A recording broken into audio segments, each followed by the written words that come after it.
Well, good evening and welcome. My name is Matt Atlas, and I am the Group Head of EdTech at UCSI Schools here in Malaysia. And tonight, I'm going to be talking about how we can guide students to use AI responsibly. And so what I'd like to do tonight, as we start, is just tell a story about two students. The first student, his name is Tim, and the second student's name is Tina. And Tim and Tina both come from foreign countries. They've moved to a new country, and they're both learning English. As they learn English, they met their teacher, and their teacher started to have conversations with them. And well, Tim was able to give some responses, but Tina really wasn't even able to formulate any kind of sentences back to her teacher. She just said, her name, the place she was from, and things like that. And so the teacher wanted to see, well, maybe their speaking ability isn't so great, but their reading and writing is much better. So let's give them a writing task. So the teacher assigned each of them to do a short writing piece. And so Tim got right to work, and as did Tina. And the teacher gave them about 20 minutes. And 20 minutes later, the teacher took their responses. Here's what Tim wrote. Tim wrote, "My name Tim. Country, my have many car and many traffic. My best place, maybe park. There got trees, birds, long chairs." Okay, well, Tim has responded with something. And with this response, the teacher now knows that Tim has some grammar problems. He has some vocabulary problems.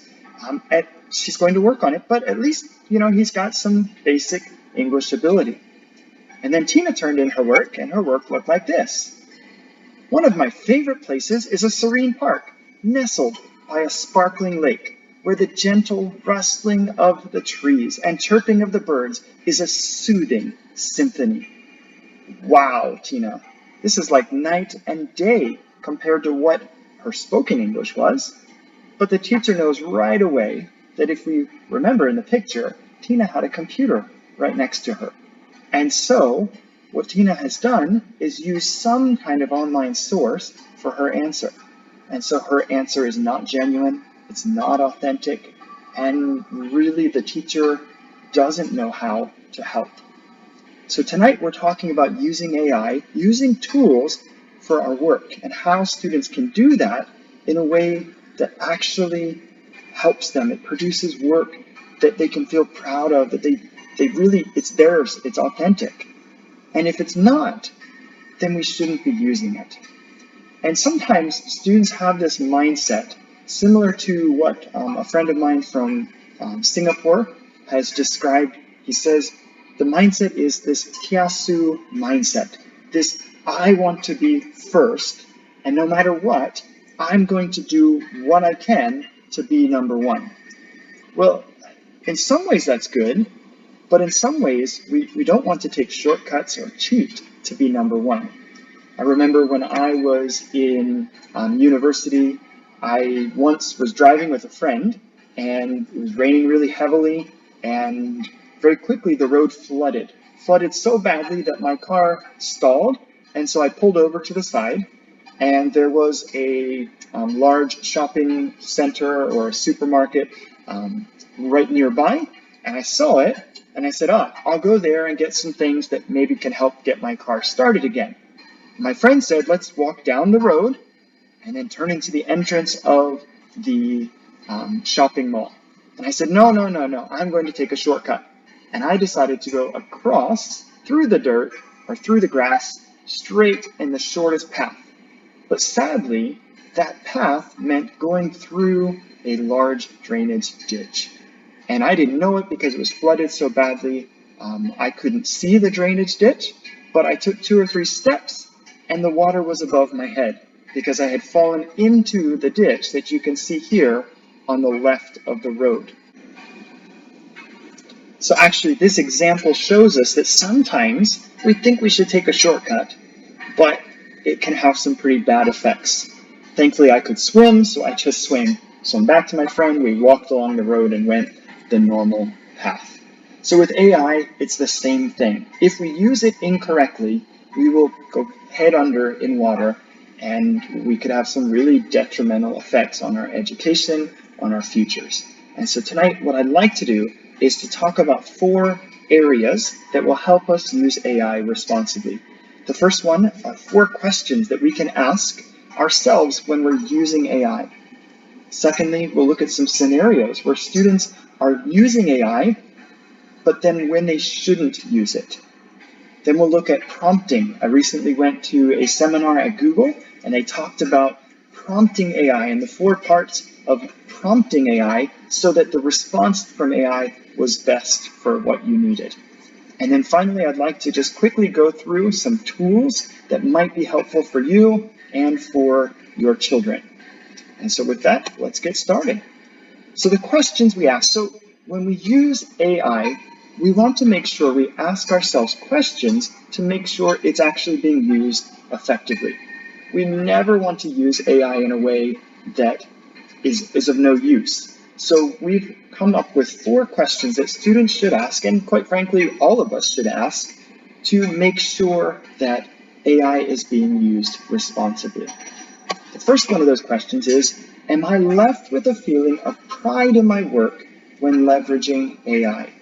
I can remember so many times growing up and even now working on projects that have taken me literally blood, sweat, and tears to finish. But when I finish that, I feel a sense of pride. I'm so proud of what I've done.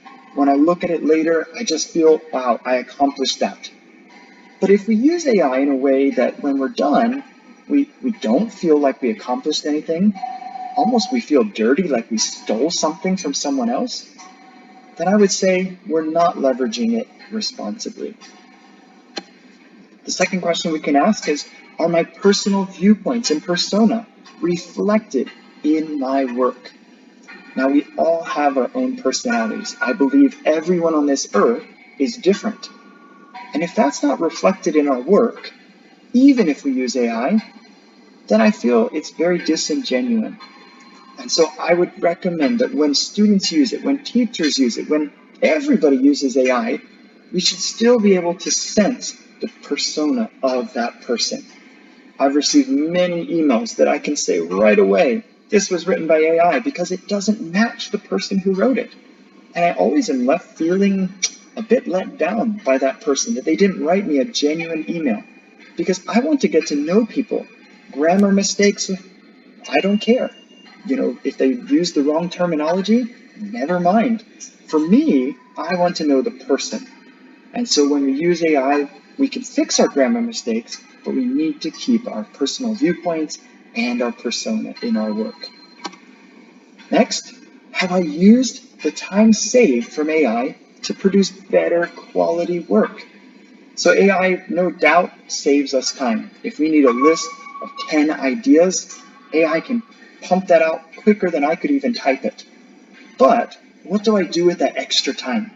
If I save 5 minutes from AI, then I need to use that 5 minutes to make the quality of my work that much better.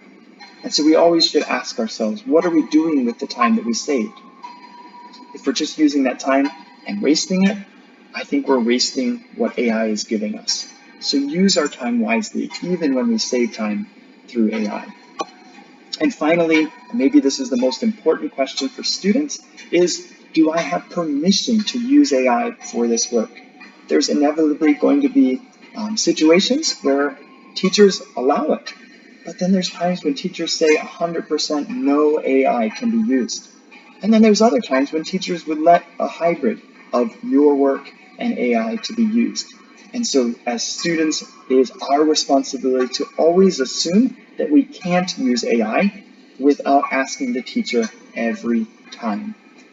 So these are 4 questions that students should ask. And again, we all can ask these every time that we use AI. Now, students might say, okay, those ideas are great, but what does it look like in the classroom? Or what does it look like at home when I have the opportunity to use AI? And so I've come up with a couple different scenarios here that might help shed some light on when AI is good to use and when we shouldn't use. And all of these questions, these scenarios, these tools are listed in our group AI policy, which I'll be sharing a little bit later in this workshop. And it's also going to be linked together on social media. So the first scenario is in the classroom. And let's say AI could be used to further understand complex concepts and reinforce understanding. It could also be used to assist learning when the teacher is unavailable. It could also be used to quickly complete a task. Now, let's say a student's in a classroom and the teacher's going around the classroom trying to help, but the student knows that they have an individual question and the teacher is helping some other student at that time. Now, the student could keep raising his or her hand and waiting, or the student could ask that same question to AI and get a more immediate response. So if the teacher's not available and the teacher's allowed it, AI could be a great help. It could also be used to quickly complete a task.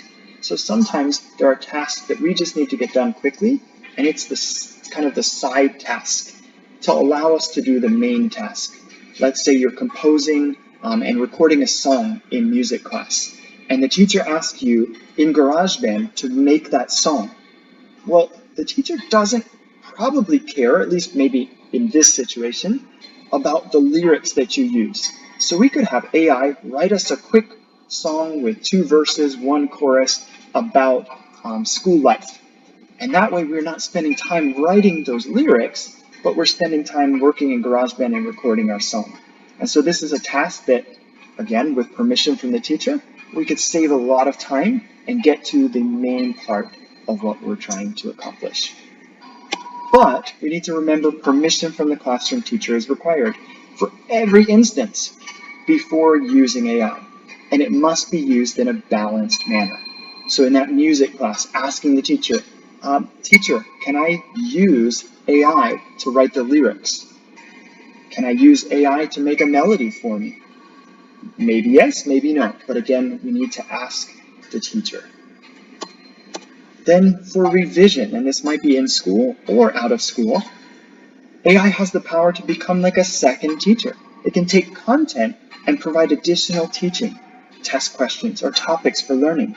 So this is really helpful sometimes, especially when a student has learned in a certain way, but they're trying to learn in another way. Maybe they didn't catch the concept completely.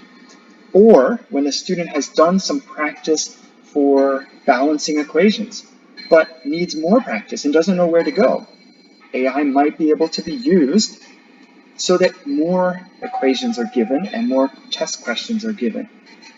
But remember, AI sometimes has different understandings of topics, and users must question the output generated by AI.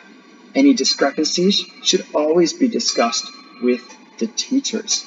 I remember when I was learning mathematics and calculus in particular, my father was a mathematics teacher, and quite often the way that he would help me at home was very different than my teacher at school. And it got to the point where the teacher at school was getting frustrated because the way my father was teaching me almost seemed wrong. It got the same answer, but it was very different than his methods. And he told me, you can do your father's way, but if you make any mistakes, I will mark the problem completely wrong. And so sometimes AI will also have a different approach to learning and different concepts. So we need to make sure that the teacher is seen as the source of information and not just AI said it, my teacher said something else, but AI must be right. Because sometimes AI has a different approach, and even sometimes AI is wrong. The next scenario for a writing task that we might have. So for example, we might need AI to complete a writing task, but we don't want it to just complete the entire writing task. Instead, with permission, it might be used to generate a part of the writing task, or like an outline, or a list of suitable topics, or might proofread it once it's finished to fix any mistakes. But again, the work is still being done by the student. AI is just helping the student. And remember, if AI is used to give an unfair advantage, that means one student was able to write more because of AI, and the other student didn't have that same advantage, it's unfair.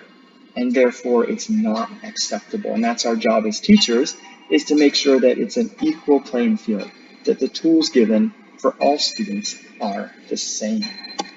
Another scenario that might come up at home, that means out of school, is AI definitely has the power to deepen your understanding of the topic and check the work that you have done. But remember, it should never do it for you, and this is the key thing, AI should never replace relationships. I think there's huge value in students going to other students to help understand a concept. There's huge value in reaching back out to the teacher and saying, teacher, I don't understand this third concept that you taught today. AI might be able to teach that, but there's a fine line between AI being a source of information and students today actually seeing AI as their friend, as their companion. And so we need to be very careful for the well-being of our students. So now I want to move on to prompting. So as I mentioned a few weeks ago, I attended a seminar on AI at Google, and one of the parts that they talked about was the 4 parts of prompting. So when we talk about prompting, prompting means asking AI to do something. If we were to simply say to AI, maybe ChatGPT, write a story about a frog that became a prince, AI is going to write something that's probably too long. It's going to miss details that we want. AI doesn't know who we are. It doesn't know what it's for. And so we haven't prompted it with sufficient details. So there's 4 parts to a good prompt, and they are the persona, the context, the task, and the format. So the persona is who is writing the prompt. We know who we are. A teacher can look at us and say, okay, this is a 12-year-old student. This is a 25-year-old adult. This is a 3-year-old child. But AI doesn't know. And so we need to tell AI, who are we? We're a student in an English class who's 12 years old. That's who we are. So we need to tell it our persona. We like to tell jokes. We're a very serious person. We tell them who we are. It needs to know the context. How and for what will it be used? Is this for an assignment? Is this for a manager? Is this for just our own creative writing? So what is the context for the prompt that it's going to be used for? The task. This is what we often put in the prompt, is just the task part, but what does it need to create? Is it a paragraph? Is it a list of bullet points? Is it a list of adjectives? What does it need to create? And then finally, the format, the parameters, the limitations. So AI will typically write, if we ask it to write a story, the story would typically be 200 to 300 words, but maybe we only want 100 words. Or maybe we want to use certain adjectives. So we give limitations to the AI so that it produces work that is what we want. And so some prompting ideas to use it now, going back to the first part and the scenarios, and then also these prompts, we might, for our AI, ask it to give us an English story with WH questions.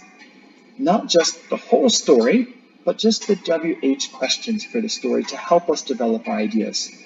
Or one part in an ICT essay, we might ask AI to give us ideas for and against using, let's say, Wi-Fi compared to a wired internet connection. We also, in a geography lesson, might ask AI not to give us the facts about a country, but make a list of facts that would be interesting that I can research. And so it might say, find the national flower for the country, or the biggest producer of a product that's exported. And then we have to go online and search for that information. Yes, AI can do it for us, but we miss out on the learning process. So these are suitable tasks that AI could help students do, but not do it completely for them. So what I'd like to do now is actually take our frog prince or frog king idea and apply it a little bit in some AI tools. So we're going to now go back and forth between some tools and actually showing them off. And I would encourage you to pause or take time later and watch and try these ideas out yourself. So we're all very familiar with ChatGPT. It was the buzz a year or two ago. It's still very powerful in AI, but personally, I have found that Gemini, which is Google's form of ChatGPT, is much more friendly, much more my persona. ChatGPT tends to be much more formal and use words that I would never use, whereas Gemini seems to match my persona better. Microsoft Copilot is also another source of information. So we'll just quickly look at those, and then we're going to jump into Gemini and see what Gemini actually can do. So here's ChatGPT, and we can say to ChatGPT, here's our task: write a story about a frog king.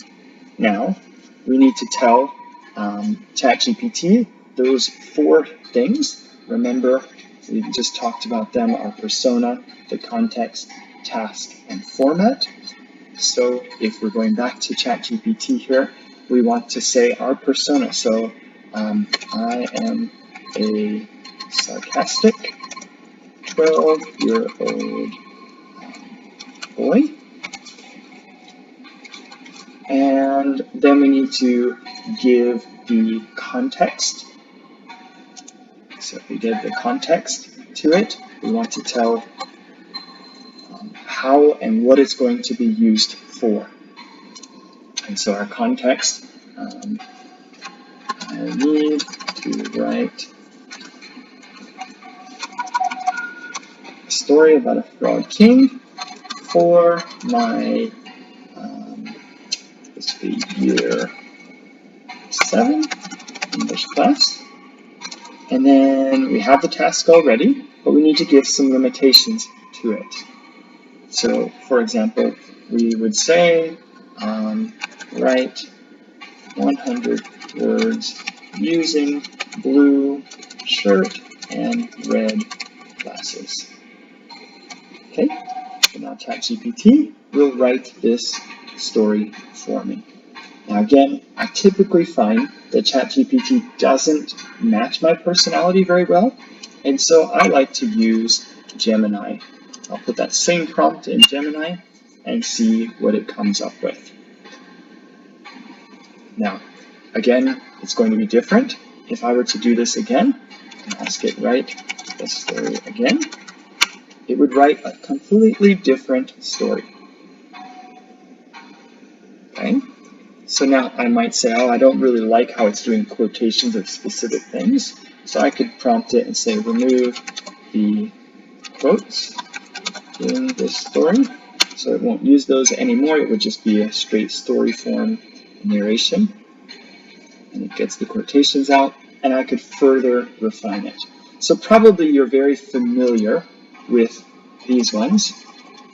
But let's move on to another tool that I found quite recently, and I find it's really effective because Pinwheel allows parents to create an AI account and then create sub-accounts for their children.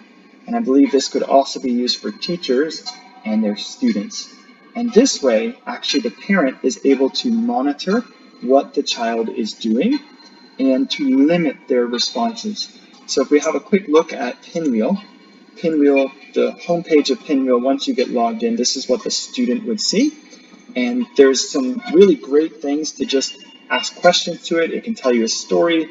It helps you brainstorm ideas. But we're going to use just the chat portion of it, which is similar to ChatGPT or Gemini or Copilot. And what you'll see, number one, is it has a limited number of responses, which means students won't just use this for everything, but they'll use it in a limited amount. I believe it's 20 responses a month for the free version. But we're going to paste in that same story and see what Pinwheel will come up with. So there you go. It has a story, and I find this story is typically much more suitable for what a student might actually write.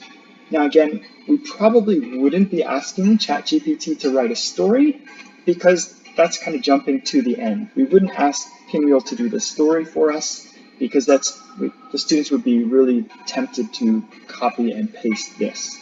But now, if students have these 3 stories to look at, they could compare them, take the ideas from different ones, and then write their own. And that would be a great tool. The great thing again about Pinwheel is later on the parents can monitor the chat. They can see what the students have been asking, which helps monitor and make sure that students are using it in a responsible manner. Then a couple other tools that I want to quickly highlight. One is Crayon. So we've been talking about text-based AI, but there are image-based AI platforms as well. So Crayon is a great platform for making digital art. So I'm going to ask it to draw a picture of a frog that has red glasses and a blue shirt. And I want to add one more thing, a frog who is a king. And we'll ask it to draw that. It takes about 60 seconds, about a minute for it to create this. But what the great thing about using Crayon is compared to using just Google Images is the image is unique. This image that Crayon is creating is unique to what you have prompted it to give. And if you didn't tell at the beginning of my presentation today, when I used the story of Tim and Tina, those were AI created images. So they were specific to what I wanted. I actually did them several times. It took me about 10 minutes to get images that were satisfying to what I wanted. And then even the picture of the road with the ditch and the drainage water next to it, that wasn't a real picture, that was an AI created picture. So here we are, we have a frog king with, now AI is not perfect. So I can see red glasses here, blue skin, but not a shirt. This guy is wearing a blue shirt. But you can also notice when it creates these images, like this one, looks like it has 4 eyes on my frog. AI is not perfect. When it's creating images, it's trying, but sometimes you get extra legs like this one. I've never seen a frog with a 5th leg coming up, or this poor frog has lost an eye.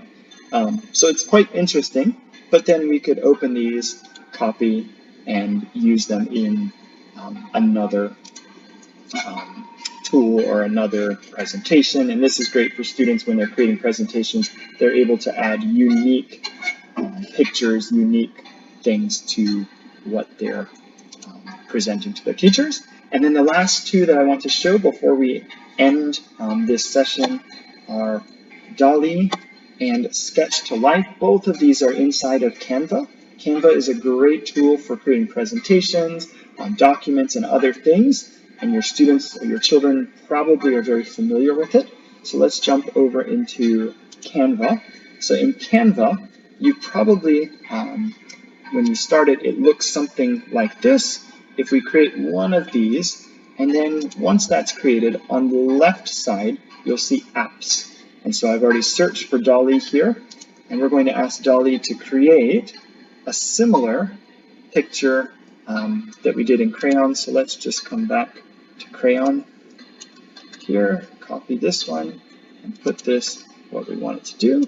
And then it's going to, again, it takes some time because the computer is drawing the picture for us. It's not just going to the internet and copying and pasting, but it's actually drawing an image for us. And then usually DALL-E will come up with just 2 different images. There we go. It did a better job, actually. So we have the blue shirt, the red glasses, the king frog here. We can add this into our Canva presentation and then use it as we want. So this is another great source of using AI for our students. And then finally, the last one is the Sketch to Life app. So again, in Canva, the bottom left, they would go to apps, search for Sketch to Life, and here it is. What I like about this one is that actually students give graphical input, not just the text input, which we will put that same text input here, but I'm going to draw here a crown with a certain number of spikes on it. So we can see that this one has 1, 2, 3, 4 spikes, and then we'll go to generate. And when it generates an image now, it's using AI to draw a picture, but it's also using what I just drew to put in that image. So it won't have well, there you go. It's decided that my frog should fit within this. It didn't think that it was a crown. So I would probably, maybe, let's try it one more time and see if it works a little bit better. We'll make it with 5. And I'm going to add on the jewels for this. And I'm just going to say Frog King. I'm not going to give it too many prompts here. Perhaps I gave too many for Sketch to Life to work on. But now we're wanting to draw and make a Frog King. And hopefully it's going to recognize that what I drew was the crown. And again, it didn't work this time, so I need to prompt it a little bit better. It typically does work when I do this, but hopefully you can get the idea of what it's trying to do. So as I mentioned before, we have just come out with our AI policy, which is how students can use AI responsibly, how they can use it in a very positive way that enhances their learning and doesn't hinder. And so do scan this, check this out. And this will be continually developing. As AI develops, this policy too will expand and develop. So a couple final thoughts before I finish this session. First of all, most companies do not allow students to use chatbots until they're 16 or 18 years old. And that's because most students will just jump to the answer.